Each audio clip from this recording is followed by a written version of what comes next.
এই যে একটা গোটা খয়রা মাছ একটু ভেজে দিচ্ছি, গরম ভাত দিয়ে রান্না খেয়ে যাবে, সঙ্গে পটল ভাজা আছে আর আলু সিদ্ধ। ও তো এই টাইমে তরকারি খেতে যায় না।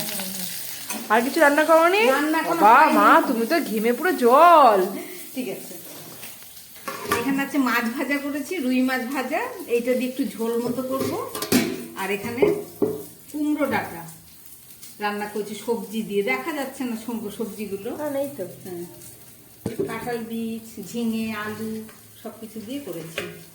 আর এটা হচ্ছে মুগ ডাল, রান্না করলো মুগ ডাল খাবে মাছের মাথা দিয়ে, সেই মাছের মাথা দিয়ে এই জন্য মুগ ডালটা অন্যরকম গন্ধ বেরোচ্ছে। সব দিয়েছি, ঘি, গরম মশলা সব দিয়েছি। মাছ দিয়েছো না? হ্যাঁ হ্যাঁ। ভাত কই?